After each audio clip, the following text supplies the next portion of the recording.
Today's guest started out fully immersed in the farm life in Ireland before heading to America, where he cut his teeth on the comedy circuit over there. He then moved to England and has fast become one of the best and brightest up-and-coming comedians in the country. He hosts a hit podcast alongside Vittorio Angeloni, Mike and Vittorio's Guide to Parenting, and his latest special, Nasty Character, which I highly recommend, is currently tearing up YouTube as we speak. It's the fantastic Mike Rice. Thanks for joining me. You're welcome, lad. I'm going to ask you a question that I know is an awful question, and I want to apologise beforehand. And I'll forgive you beforehand. Thank you. And I know this question is awful because I've been asked it. And what it is, can you describe your act to me? My comedy act? Yeah. I thought it was going to be a bad question, but I didn't think it was going to be that bad. It's horrendous. It's a really terrible question, but do you have an idea? The reason I ask it, I'll tell you why I ask it, is if there is an idea in your head, if there's a distinction between Mike Rice on stage and off stage, and what that is, do you know what that is? Yeah. What is it? Well, I can't be on stage. I'm like my shadow self, I scuttling around. I'm a little kind of demon version of myself in a way. Do you know what I mean? Yes. I'm saying awful things and I'm sweating by the end of it, and there's a lot of sweat. Maybe you can't say this about yourself, but it's cheeky. Yeah. Would you call yourself charming? I suppose you can't. No, I can't. I can't. But really, inside my head, I'm like, yeah, definitely. It is very charming there. Yeah. And there's a glint. Yes. In your eye. That's right. Yeah. Yes. Well, so I think it's saying, what might be perceived as dark humor at times, but never actually acting in any way dark. So like it's like you're saying things that are like dark, but you're saying it as in you're like you're finding it fun. So as opposed to being like Jeselnik and being like, whatever. Yes. That's dark. Anthony and Jeselnik, the American I'm dark comedian. Yes. And yeah. So you are pushing something. You are conscious of, I'm going to push some kind of social barrier. You're going to do that on stage. You are aware of that. I don't. By the way, I'm not saying, are you an edgelord? No. Don't worry. Because I'm not looking for that. I'm not trying to get you to go, so are you one of these edgy types? No. But there's something you're playing with then. Well, I'm just saying, saying whatever I think is funny. And what I think is funny often is going to be something quite dark or filthy or something. But I'm trying to deliver it in a way that it makes it people able to digest it. Yes. And not make it too heavy. Yes, right. Do you know what I mean? Yes, absolutely. And then also berate myself, instant Catholic guilt after everything I say. So I'll say terrible thing, and then almost for them, I'll just go, I am an awful little man. Yes, you do. And it makes me laugh every single time. And I'll start muttering to myself. Remind me of the names of I could look them up, right? You could just tell me the names of your YouTube specials. Well, so the first one's An Irish Disgrace. Yes, there you go. And the second one is Nasty Character. And my third show is A Cruel Little Man. Right. Okay. So let's rewind. Yes. Thank you for that. Which I'm viewing as a sort of a trilogy of sorts, of course like you the are. Before Sunset trilogy or something. Yeah. That's the Richard Linklater of being you are very mentally much unwell. Yes. Yeah. So let's rewind then, and let's see how we got there. Yeah. So born 80s. No. 91. 91. 91. You thought I was older than I am. That's it's because I'm still not used to talking to people and thinking that anyone I know is born in the 90s. That's right, yeah. Of course you're in 1991. After the Berlin Wall. And I'm post Berlin Wall. Yeah. And you can feel that from me, I think. And it's Ireland. I've got that one right. You've nailed that, brother. So growing up, tell me, what was that for you? What's your childhood look like? Well, so I grew up on a dairy farm in Kilkenny. My mother is from a farm. She was a nurse, but it was very important that she's from a farm because my father believes in breeding in kind of the Hitler sense, of like, he believes in genetic, like if you run a farm, Yes. you need to marry someone who's also from a farm, because if you marry someone who is not from a farm, the children will come out wrong. Right. And they won't. And what is wrong? Someone like you or anyone else that's here. Weak, kind of. Okay. Right. Half men, tight men. Yeah. So it's quite unusual. That's fair to say. What? That's that outlook. Well, so my father is from.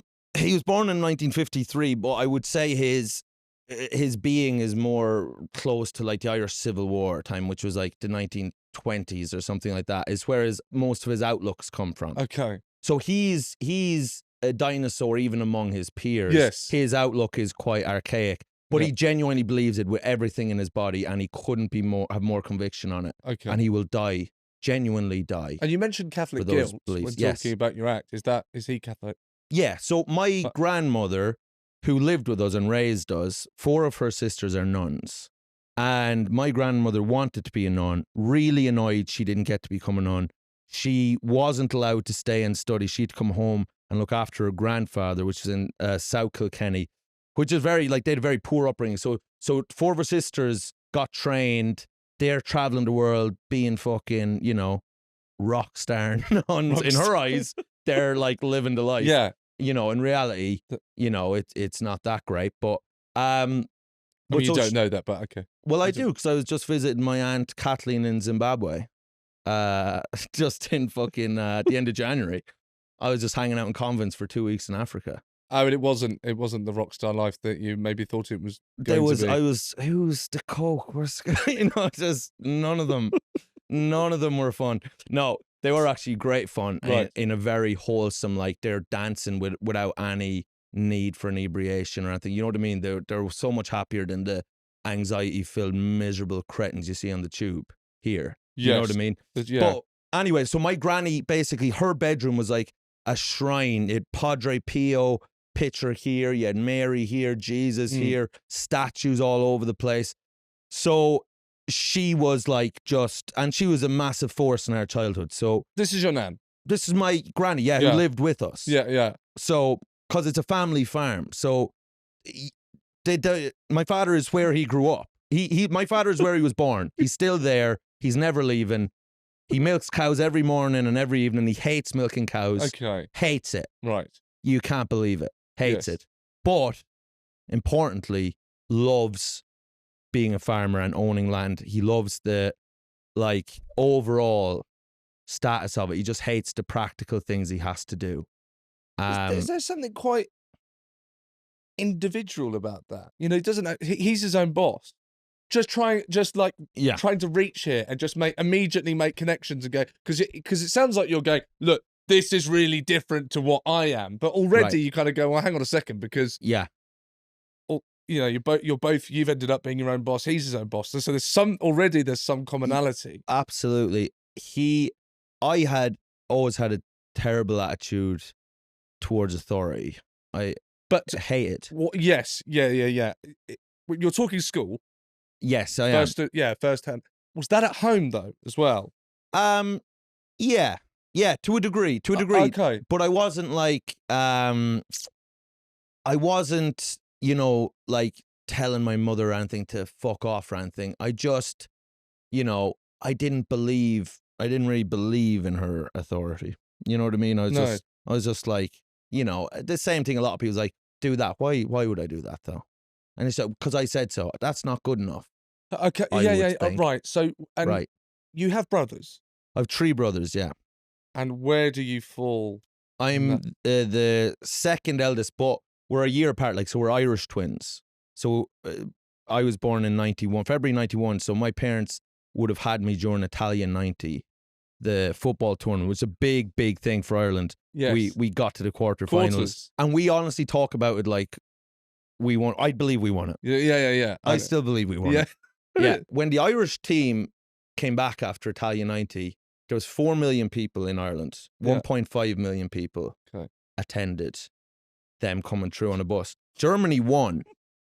And I think it was 400,000 people came in Germany. They won. We just decided, you know what? I think this means we won. I think we won. Right. Okay. Yeah, so love was in the air. Yeah. That was in the yeah. Italian 90. That's right. And so Irish twins, what's this? So that's it. So the Catholic Church had a thing where they were trying to populate the earth basically with enough Catholics to kind of just drown out any other influence. So their whole thing was to be a good Catholic, you have a child a year. So, and Ireland being, we were like the Catholic Church's little prize pig. We were Rome's little prize pig of a country. Yes. Because we will be Catholic and we're, Yes. you know what I mean? We won't go Protestant. Sorry, this year, I just want to be clearer here because I'm having to, and I do take your word for it, but I'm having to take your word for all of this. Yeah, that's not easy. This Irish twins thing, was this something that was trying to be pushed come the 90s? Or are you talking about, no, this goes back? This goes back, way back, but it's fine. But it's a thing. Like my mother had 14 in her family. Now 2 died in birth. So yes. And my granny had 13 in her family. We had neighbours across the road, the McGuinnesses, who at one time had 21 in their family. You know what I mean? It's just absolute craziness. 21! Yeah, they used to bathe the children by they'd have a big barrel and like just an assembly line and just throw them like a scrum half. Right. Okay. Okay, so we get to Irish twins. So me and my brother were the joint oldest, right? Yes. So the tradition in Irish farms is that the eldest will take over the farm.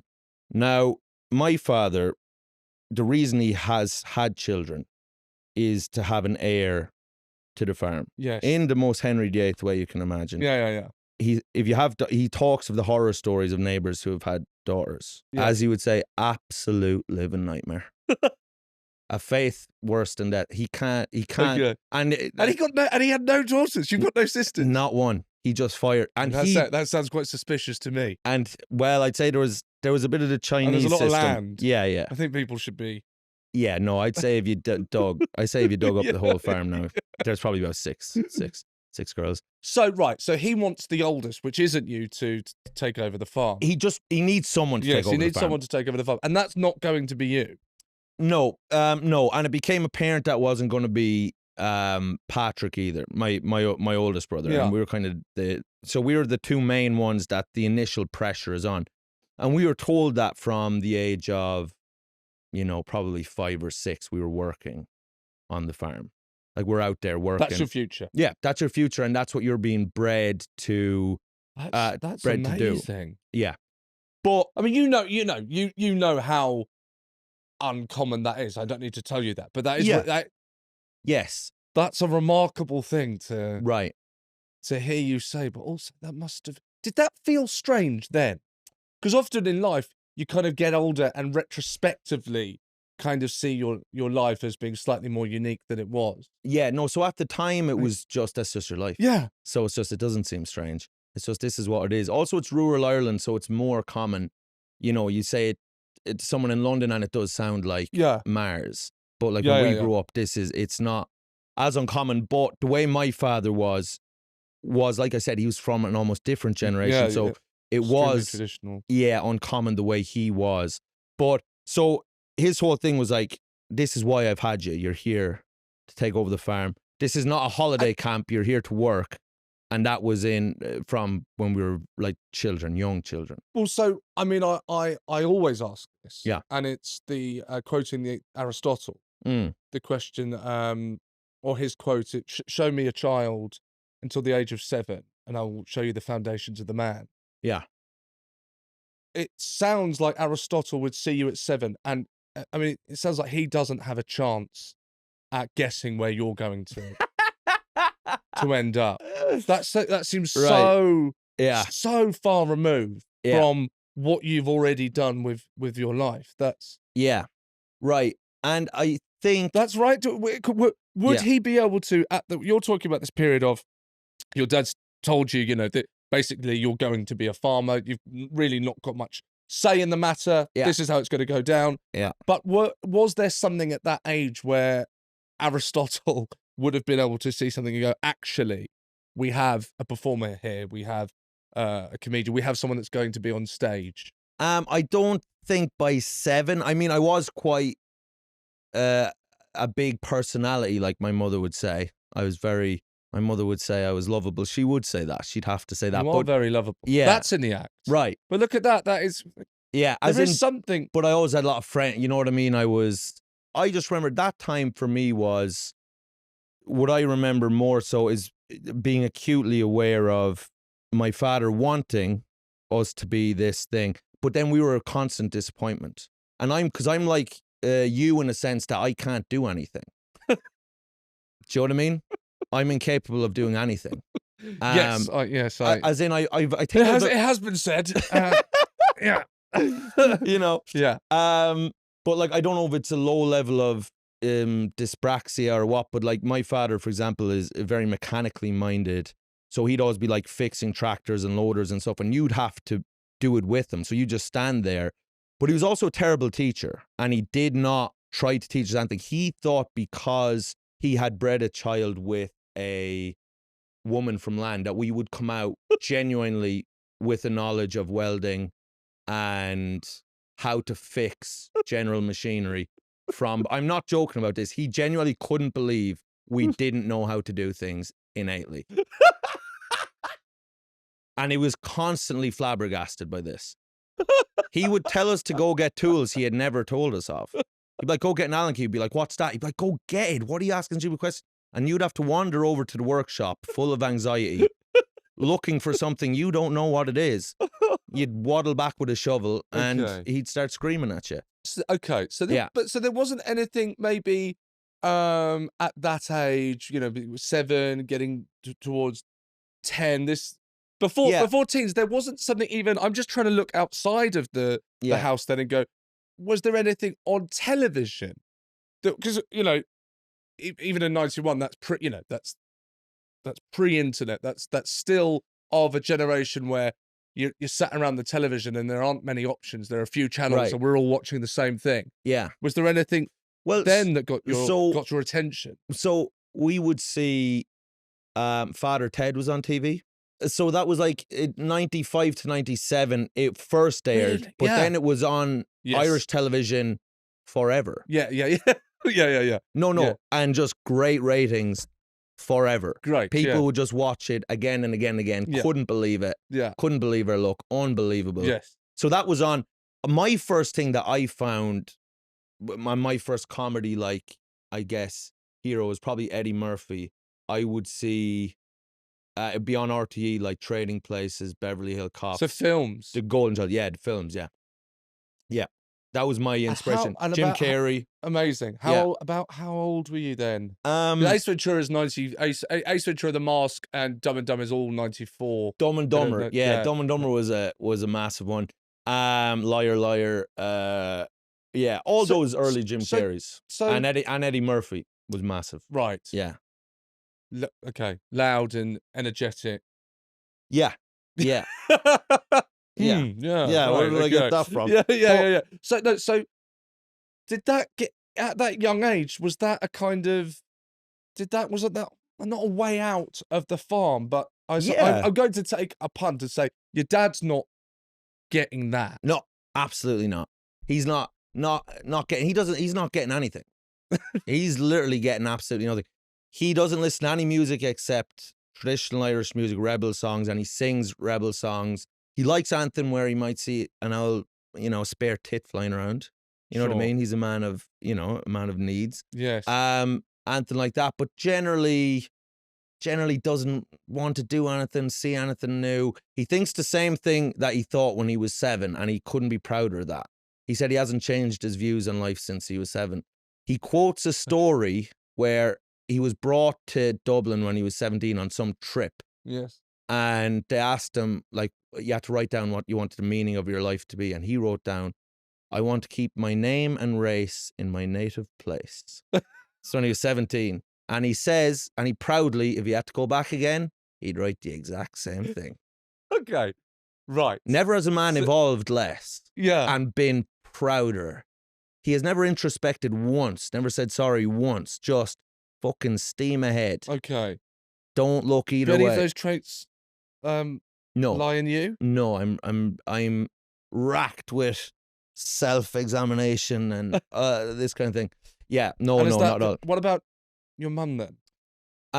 my mother is Because we've heard a lot about your dad. Well, because my father is that kind of larger than life character. Very difficult, man. Very difficult. You know, and he was very critical of us as children. You know what I mean? Like he'd say we're not worth shooting, and you know, you're useless. You don't have the hands to wipe your arse. You know. And then only moments ago you said, I can't do anything. Yeah.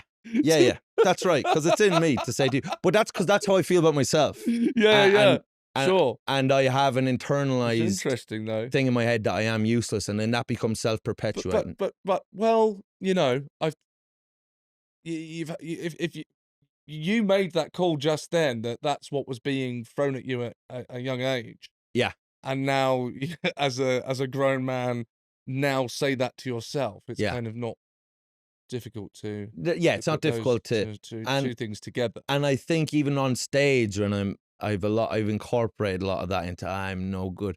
I should have been drowned at first. I should have, you know, just constant cycle of. That's very interesting that you're using it almost sounds like you're using the audience to laugh at the pain. Yeah. Sure, that's what we're all doing, isn't it? Getting validation from our pain a little bit, you know. But that is true though. I mean, I know, and I know that's kind of a cliche, but specifically with the examples you've given, yes, about those kind of references on stage. We're watching a comedian, you know, as the audience, they've not heard this conversation, so right. They hear you saying, "I'm a minority little man," yeah, and we're all laughing, going, "This guy's really funny," and, yeah. But actually, that thing that you're saying there in a funny voice is actually a real sentence that you are really saying to yourself in your head on the tube. That's right. On a grey day. Yes. That's very interesting. Absolutely. And because there is some part of me that's amused by my own self-flagellation. It is funny, like it is. Do you kind of step out of yourself then and not purposefully, but do you sometimes step outside of yourself and kind of watch yourself from outside? Like sometimes you're thinking something, like, you know, whatever it is, this kind of self-deprecating thought that you're having in your ear. Yeah. And then this other you kind of catches you saying that to yourself 100%. and then laughs, and then suddenly and then it's over. And then it's all over because that consciousness that can laugh at it, then it all dissolves because you just see it for what it is, which is ridiculous. Was that in you before you're a comedian? As in the way your mind worked, as in those kind of just that example we gave there of you know, you're kind of talking to yourself, not being very kind to yourself, and then you kind of catch yourself doing it and then can laugh almost from a different angle. Yes. Yeah. Wow. And I think always been like that?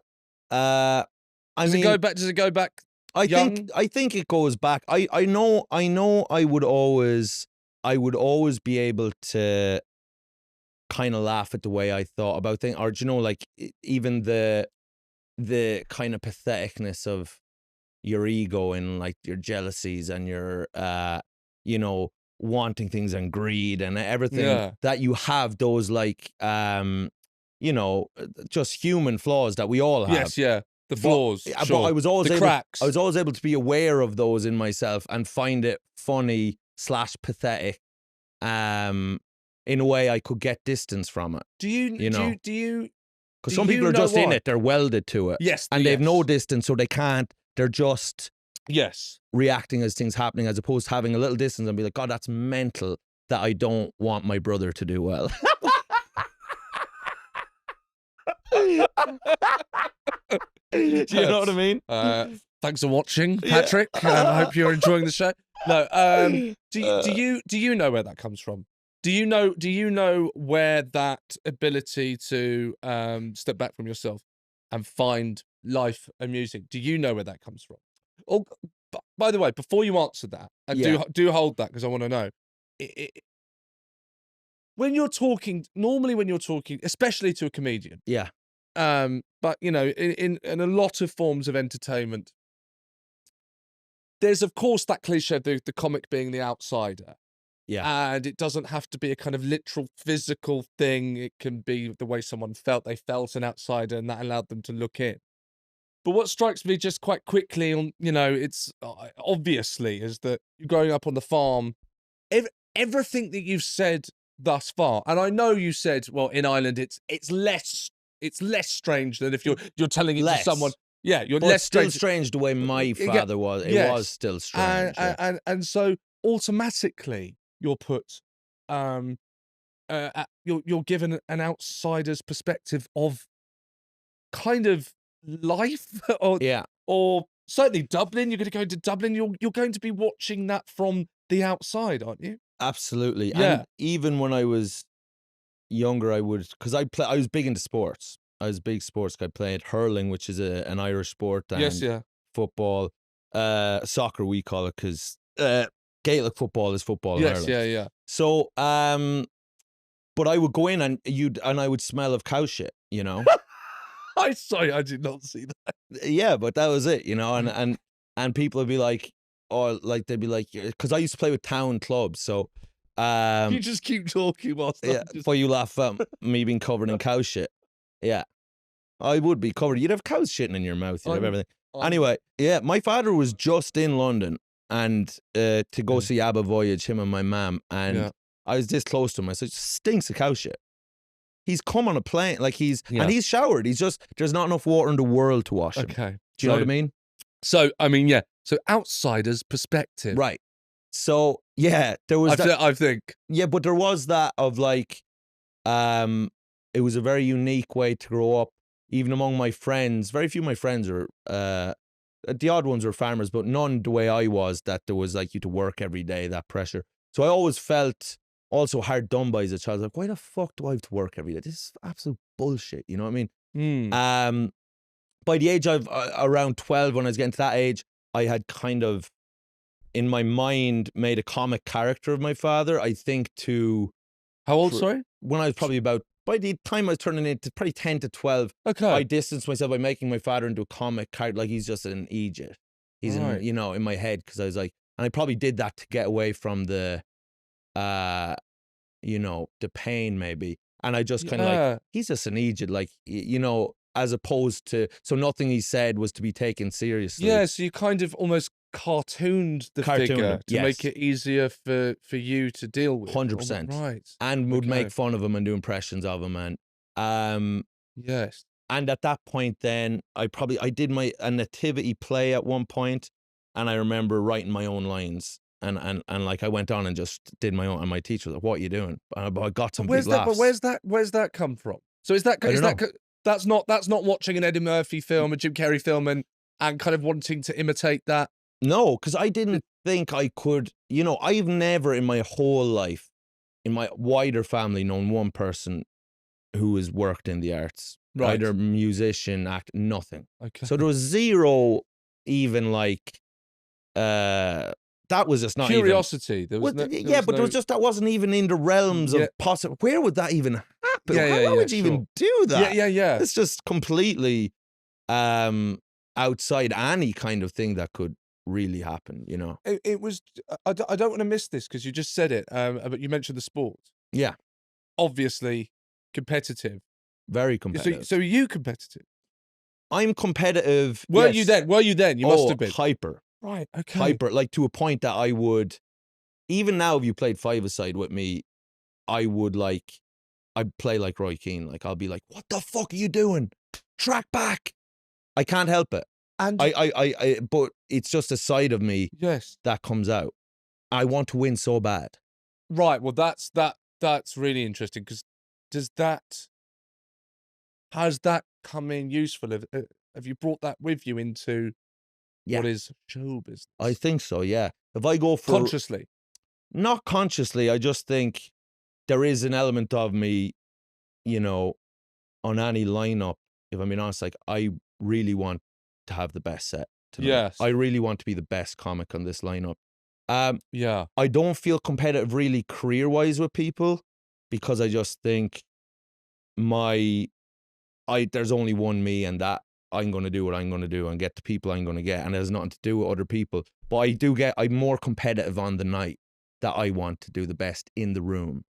And if I go on and then I see someone on after me and they're objectively doing better than I did, that Yes. will make me feel bad. But I think that's probably very common among a lot of people. Yes. But I think it gave me both being on the farm and having to work every day and the competitiveness and stuff gave me a work ethic.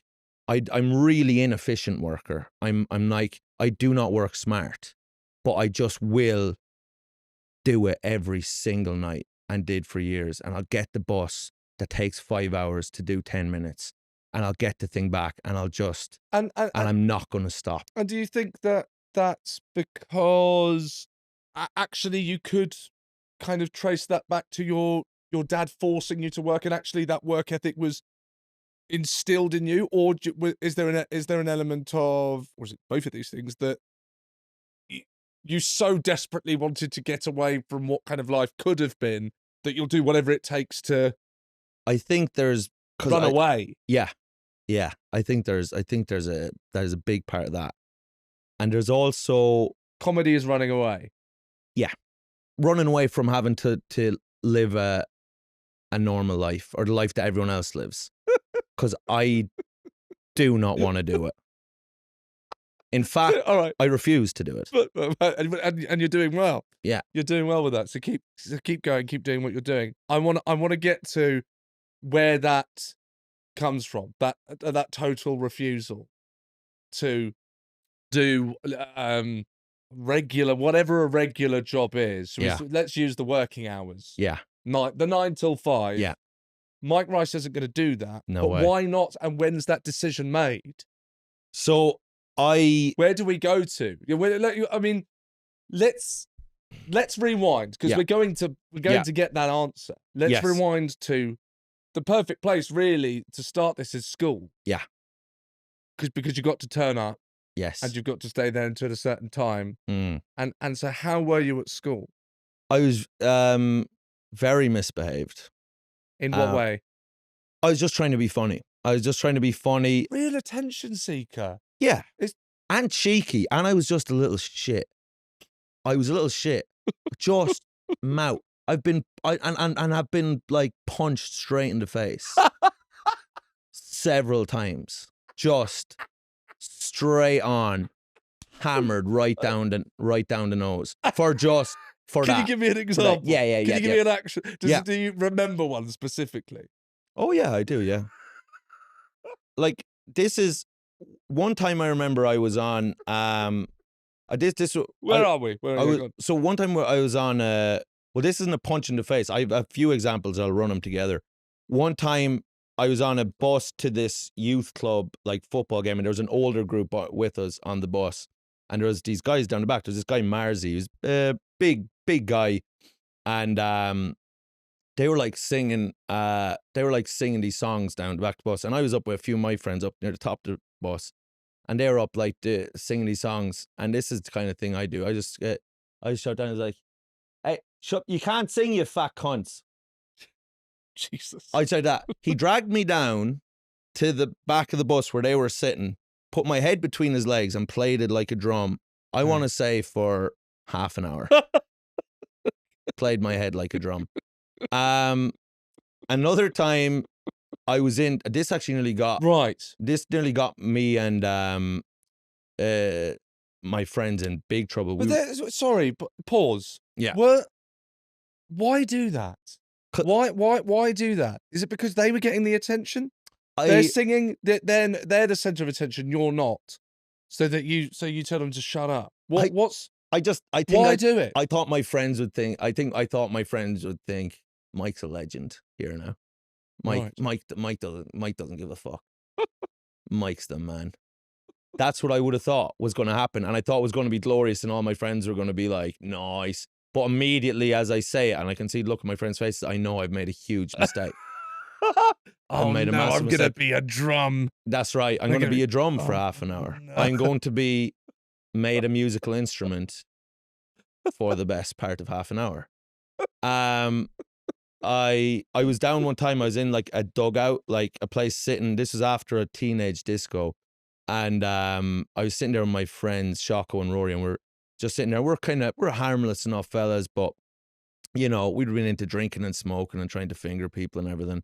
But so next thing, What age is that like for you? 14, Okay. 15. Okay. We hear a voice shouting over from a little bit away. Now, this was in a pretty rough area, but everywhere at that point was kind of rough in terms of like, What do you mean that point? That point in time in Ireland, or Yeah. where you were? where we Specifically. were, and if you're like going to stuff, discos in town and stuff, like there's going to be fucking violent people Kilkenny? around. Yeah, Kilkenny, yeah. So we get a shout, I hear this girl's voice shouting from across the way. It's like, they go, who's down there? Like shouting at, like we're in the dugouts and we can't really see him. And I just shout back, your mother. I don't know why I do that. Yeah. I don't know why I do that. Biting wit. That's right, biting wit. I'm not saying it's funny. I never said it was good. I'm a mouth. I Yeah, can't sure. help myself. Yes. She comes down with her, I'm not joking, are now people who have killed people. They're murderers. 2 of them are now dead. They died on the streets of Dublin. I'm talking about actual killers. And we knew at the time, these are dangerous guys who stab people. And she stood in front of us and we were there and she's like, who said that? And then the 3 of us are, I mean, the fear that's inside us. I'm feeling it Like, now. the absolute, I've gone cold. and my friends are just kind of looking at me like they're not going to rat me out, but they're like, what, you're going to get us all fucking killer. So next thing, she just starts wailing on one of my friends. Just, she's big rings on her as well, just boxes to the face, boxes, you know, like this. She's like kind of probably like half traveller, kind of Irish traveller. And she's just boxing it. And I'm just sitting there. I just can't, like, because if I say it was me, these guys, I don't know, like, what can happen. So I can't. So next thing, and then she just starts doing it to my other friends. She's beating them up, and I'm just next in line. Yeah, but I'm just sitting there, just waiting for it. But I'm like, I can't. And then she looks at me and she said, I fucking know it was you. Boom, and just hits me like 3 of them. And I still just say, we just kept saying we didn't do it. And then they, in the end, and the guys behind the murderers are just, they're just standing. The murderers. Oh my God! Normally in a story like this, it's like ended the life. blokes behind you with the hats. Yeah. But you're going the blokes behind the murderers. Oh yeah. People that have killed. People have killed people. Okay. Like, they were that scary at that time. Like, they're people who we know have stabbed people and know Yes. have done, and they're just kind of laughing at her, beating us up. But there was that. Another. So Yeah. Well, I mean, Anyway, I don't want to. yeah. I don't want to. I feel We bad can- stopping you. Go on. Do you Yeah. want to tell us? Go on. Tell us one more. Yeah. Make it a good one. Yeah. Well, so this guy who I used to. This is just like a night out. We were on. How old are you now at this I'm point? 17. I'm about 17. Right. Okay. So 16, drinking, 17. lots of drinking now. Yeah. Boozy Susies. So I'm out with my friends. Still at school at 17. Yeah. In Ireland, you don't leave, do you? Is that right? You never leave. But at 17, I mean, you. Yeah. No, you're still in school. You're there till you're 18 in secondary school. In the UK, you can leave at 16 if you like. Yeah. So this one, I was there with my friends, and this guy, his name's Shorty, is his name. Who's a few years older than us.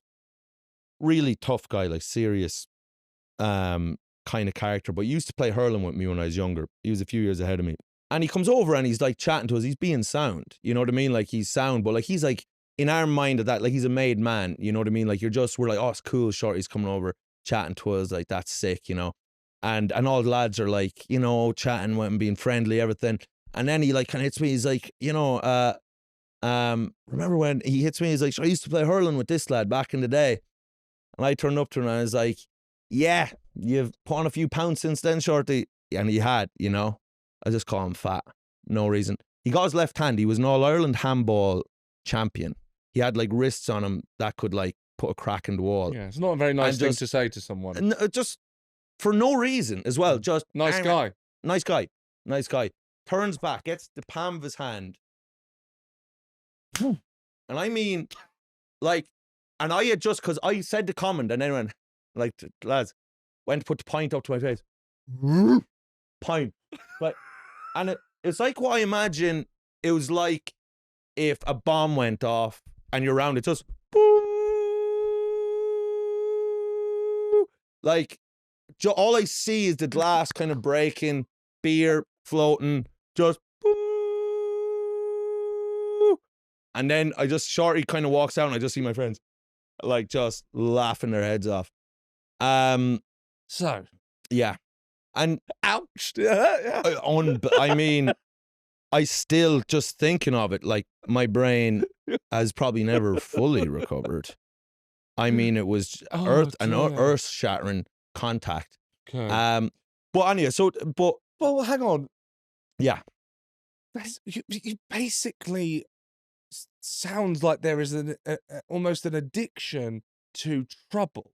Like you just want to say the wrong thing, and cause trouble.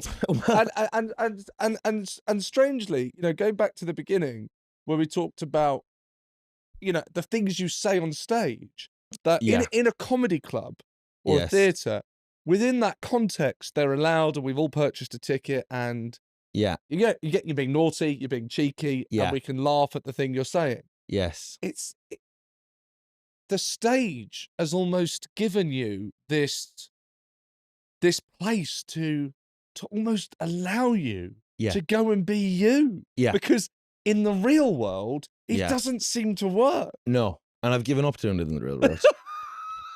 I haven't been myself in about 20 years. I've just had to give it up. It just wasn't working.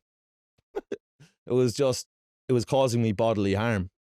It was gonna But do you see what I mean? get me unalived. But yes. Yeah. But do you see, like, it, and I'm going to hazard a guess that you're not, when you eventually go into stand-up, which we'll get to, but when Yeah. when you take that step, you're not thinking about these things. You're not going, right, I keep on saying the wrong thing. I'm getting myself in trouble. I can't help myself. I better go on stage where I'm not going to get a slap. Right. You end up going on stage for whatever reason you think it is. Yeah. And then after a certain amount of time of doing it, you then get to go, oh, this is the only place I could. Right. You just, with everything you've said, and even without, watching your shows and the clips that go viral and listening to the massive podcast, like even without that, just from what you've said, you couldn't have done anything else. Well, That's Yeah. the only place that you could put all of that energy Yeah. and that Mike Rice. It's the Yeah. only place he can go. yeah, a little cage for him, kind of to Yes, exactly. play. Yeah, Yeah. it's almost Yeah. it's the safest place It's yes, for you to be. That's right. Yeah, yeah. No, I agree, and I think, and I genuinely think there is nothing else I could have done. Did you try doing anything else? Oh yeah, I mean, I You got to it relatively late. yeah. Really, for most comedians now, kind of tend to be starting even before 20. Yeah, it's mad. So That's mad. So to me that's mad, but to have that clarity at that age. But so basically I went through secondary school, and I mean I was an anxious person. I can't like being a teenager was hell on earth. I hit puberty when I was 16, nearly 17, my balls dropped. It was like a complete nightmare.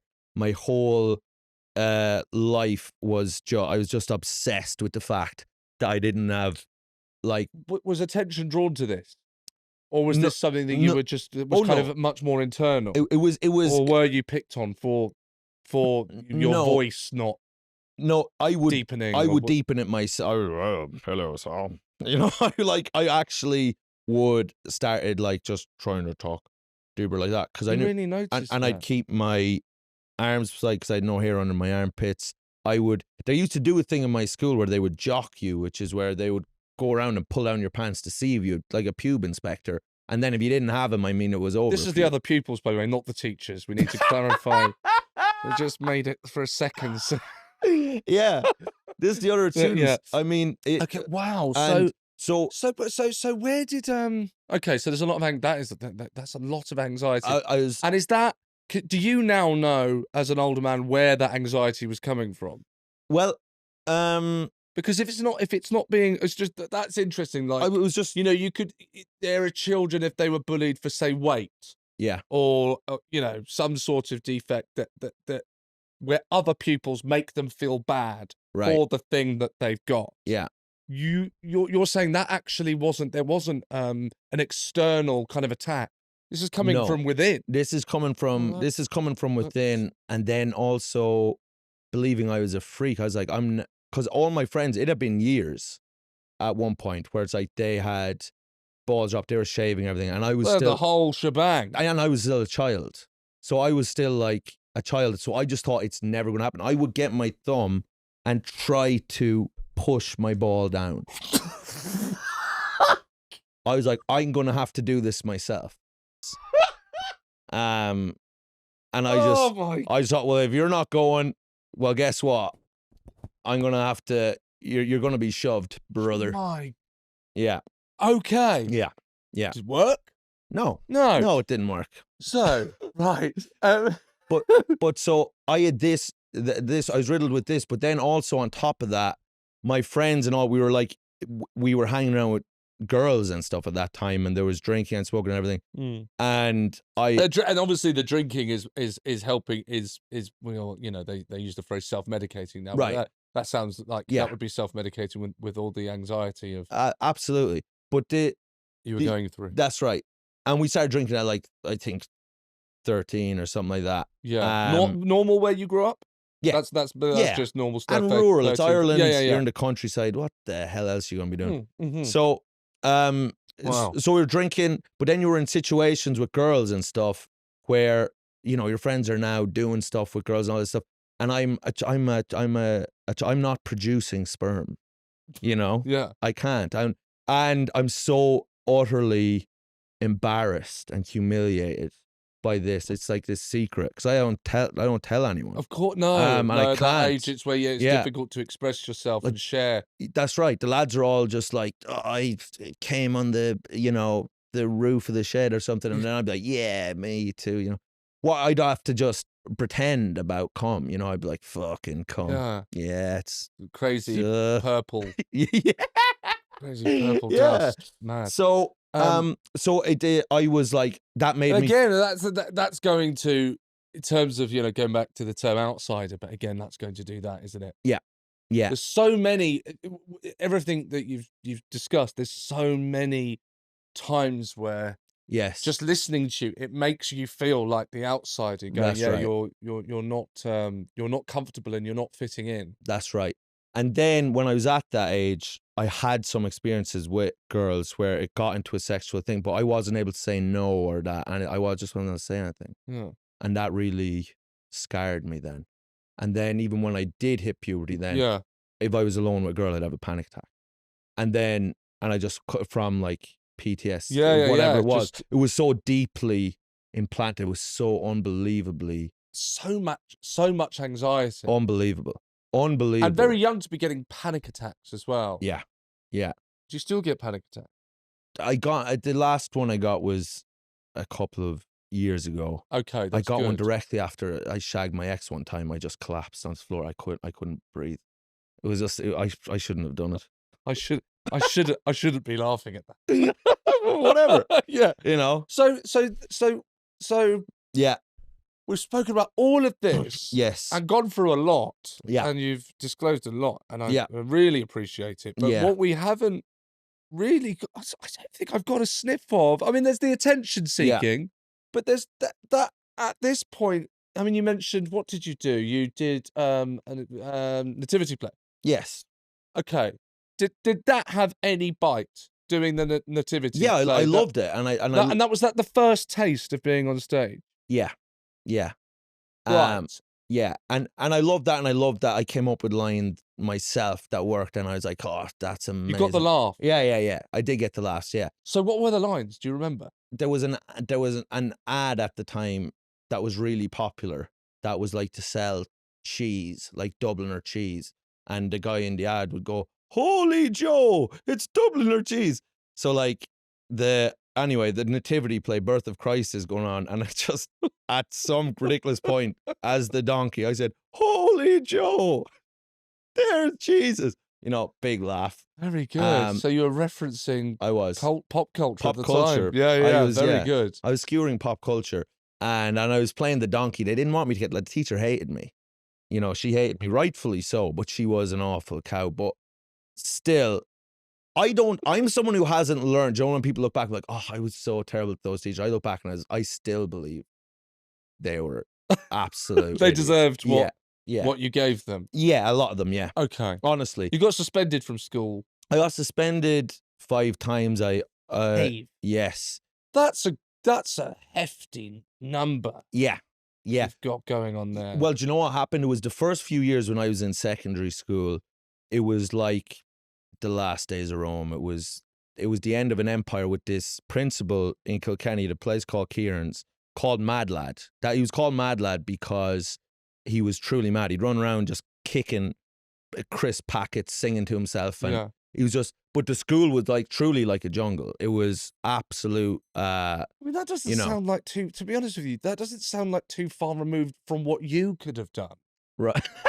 You're like describing this like he was absolutely insane, and it's not really any madder than anything you've told me you did. Well, the inmates were running the asylum. You know, it was just the blind leading the blind. Yeah. You know, and so for the first few years I was in school, it was just crazy what was going on. Like people were just running around with, you know, ties over their head. In my class specifically, there was just students were just getting away with absolute like bedlam. We had a riot in the school where we just an actual riot where we just didn't go back to class.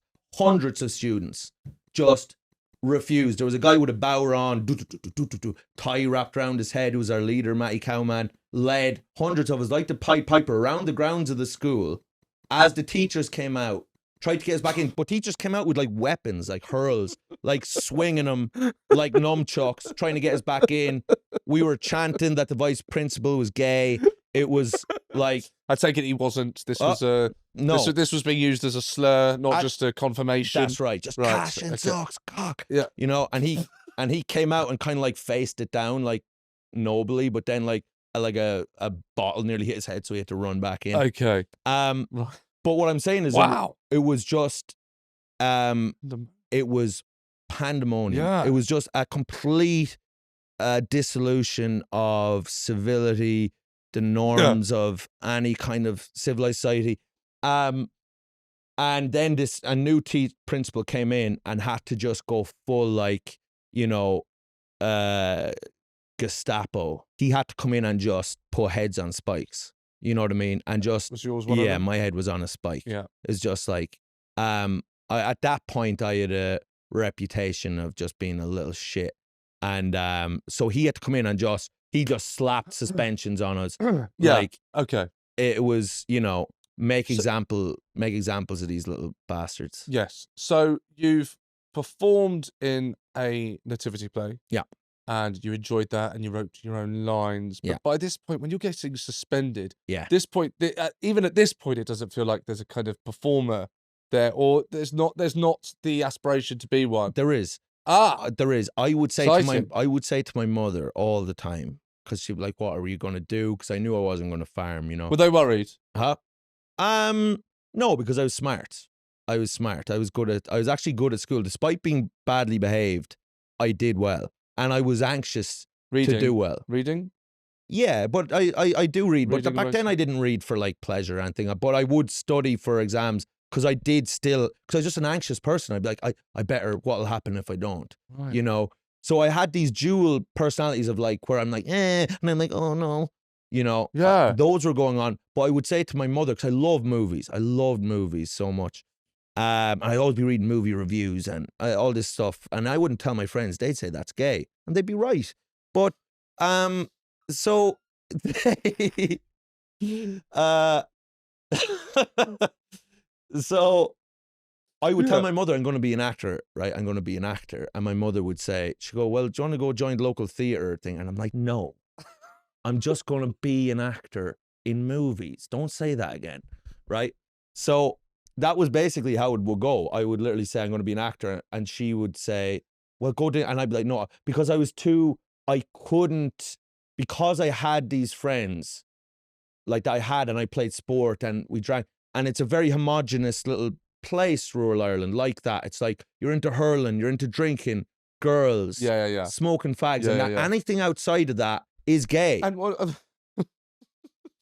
very warped sense Of course. of what gay was back then. Absolutely.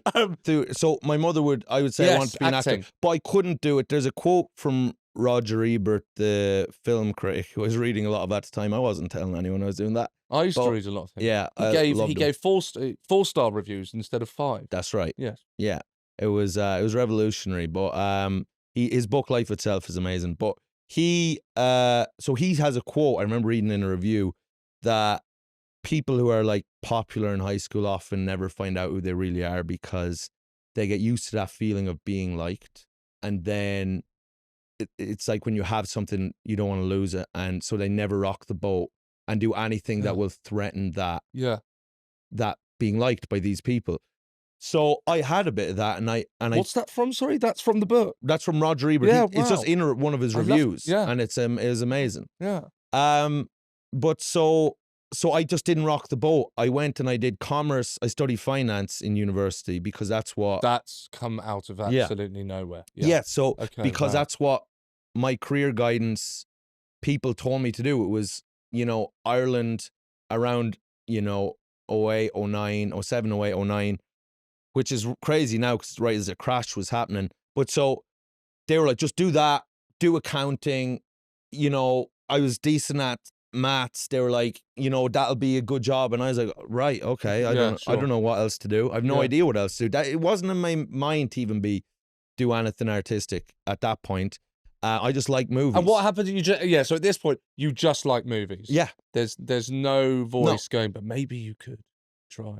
Not really. Okay. Not really. Okay. Not really yet, but I would, in a way. I'd say me and my little brother were super close, and we were so into movies, and we would do these things where we'd sit opposite each other, and he's like 4 years younger than me, and we just have to make each other laugh, and we'd like do these things with each other, and we'd both have to try not laugh. What kind of things? You could anything, voices, characters, like just whatever. Sounds kind of a bit like improv.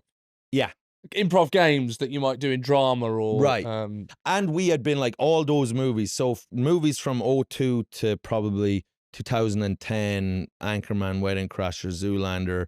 The boom. Yeah, the boom of comedy. Like what were they called again? The Frat Pack. Frat Pack. They were Owen Wilson, Dodgeball. Ben, Tropic Thunder. Vaughn, yeah, Step Brothers, all that stuff. That was like I would go around talking in American accent half the time. In school, I'd be like, I'm not going to lie to you. Right. Yeah. Baxter, I told you I don't speak Spanish. I'd just be like. So you're good at voices. You're good at impressions, which do pop up in the act. Right. That sounds to me, that's a huge influence because you're consuming the thing that you love a lot more intensely than most people. Oh, yeah, completely, way more intensely than everyone else. And my friends were all funny, really funny, but they weren't fans of comedy. I was. I was a massive fan of comedy. Did you watch? In Ireland, obviously, there's some famous clubs, the International. Did you go to any of these or watch live stand-up? No. So stand-up at this time is still. And I'm from Kilkenny, where the Cat's Laugh is on. Of course, and I can't afford tickets to go. Okay, yes.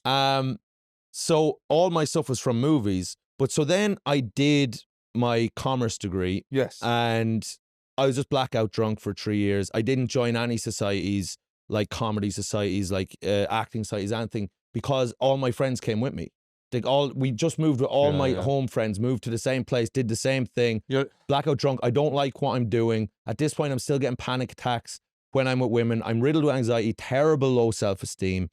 And that thing of, to be really clear about that, I think that point you're trying to make is your friends come with you. Yeah. So that you kind of don't get the air to grow in a different way. That's right. Yeah.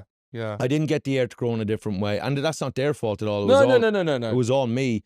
But also, I was just, crippled by anxiety at this point. Crippled with, very depressed. Have no idea what I'm going to do with my life. And is that worrying you? Do you remember? Yeah, of course. Right, okay. But it was getting to a point of like, I'm just, I've never had a job I was able to do well because I just don't care. I don't like being told what to do. I can't help but let you know I don't care. I can't help but let you know. Yeah. This doesn't matter to me.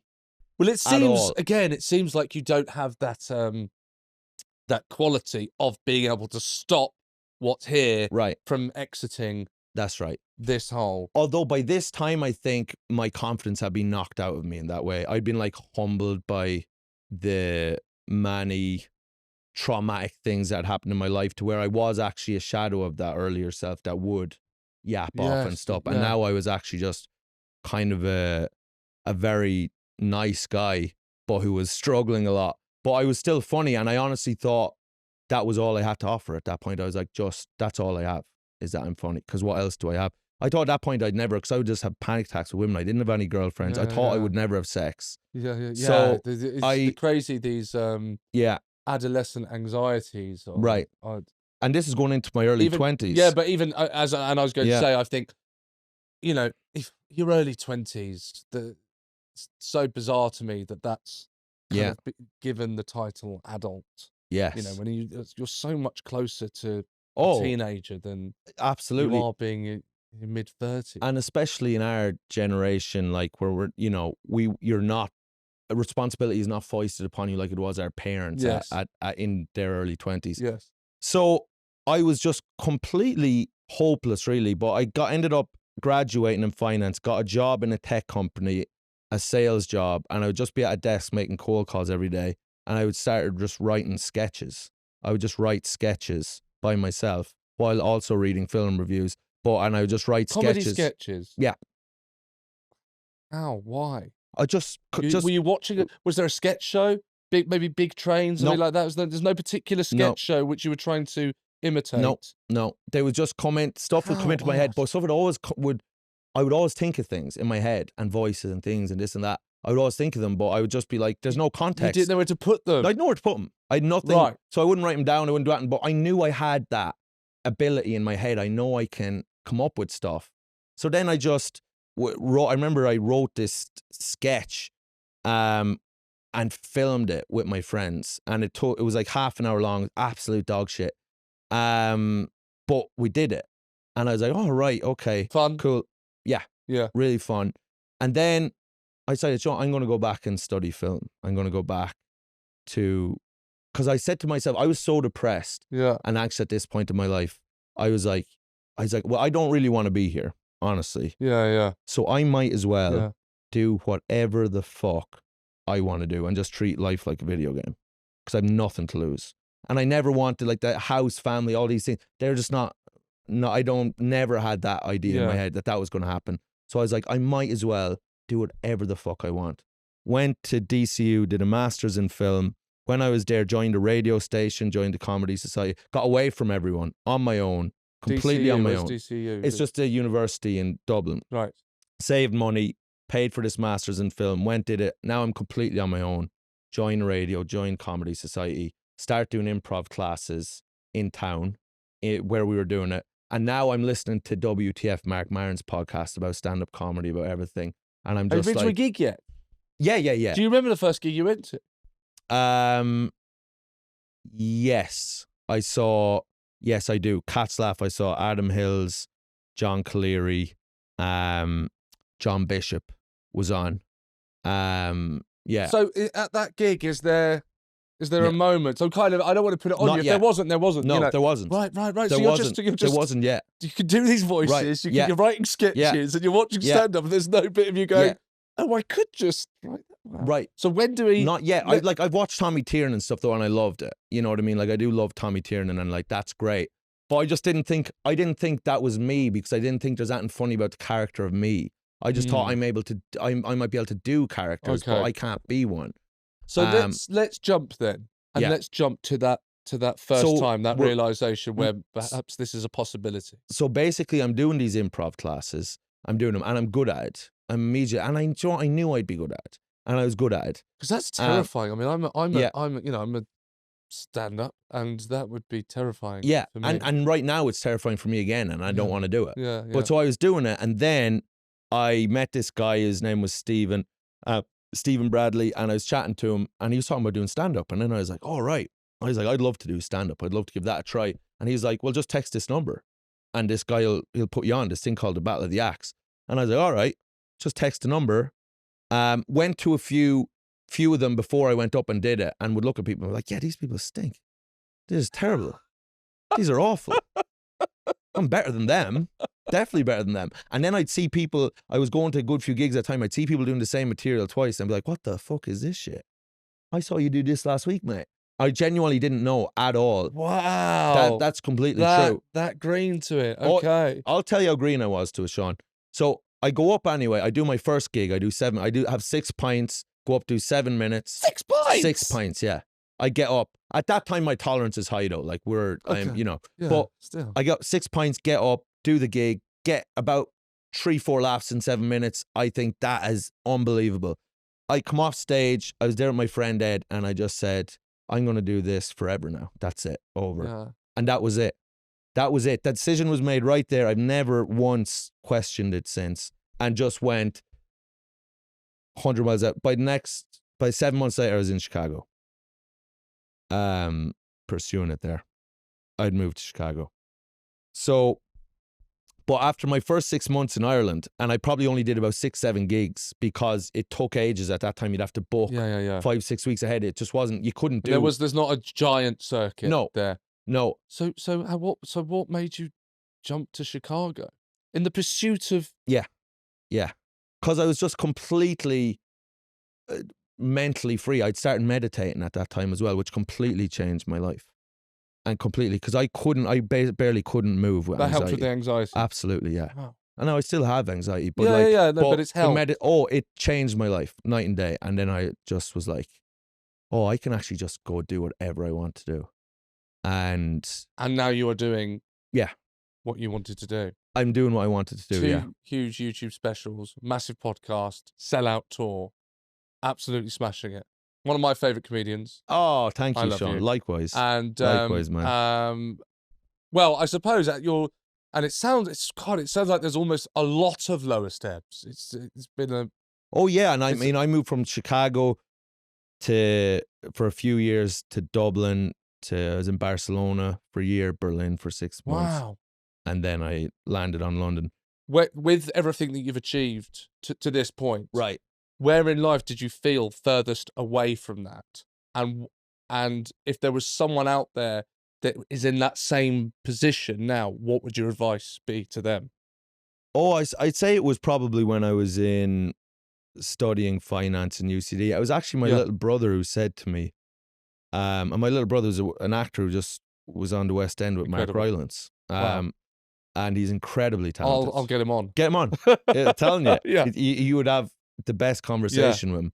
But I remember him saying to me, and he hadn't started doing acting now either. He was in the same trap I was in. Yes. But he said to me, and that's the one we'd sit opposite each other trying to make each other laugh and stuff. And he said to me when I was in the conference, and I just finished it, and I was a shell of myself at this point. I just didn't know. And he said, are you not going to do the, acting thing, the comedy? Are you never going to give that a go? I remember, and he's kind of disappointed in me. He's like, were you never going to, I thought we were going to give that. And because he hadn't done it either, but I hadn't led the way. And I was just doing something, and he's looking up to me like, are you not? And I remember I could feel his disappointment in me. And I remember that being like, oh, fuck, I better do something. Do you know what I mean? For him. And then I went and did it, and then he came behind me. That's amazing. Yeah. So go for it. But anyone that age, because there was a time where I was so anxious and so depressed. I mean, I just wish I could hug that younger version of myself. He's going through so much pain. Yeah. And just be like, it's not that serious, you know? Go, just do whatever the fuck you want to do. Yeah. Just do it. It's a very easy thing to say, but like, it's also, and there was a time I was so anti the man and like, you know what I mean? Like, you're going to make me work 9 to 5 for this, fuck my whole life for this bullshit. I'm going to kill myself. Fuck you. Yeah. But now that I'm living my rebellion, I'm fine. I'd never think about it.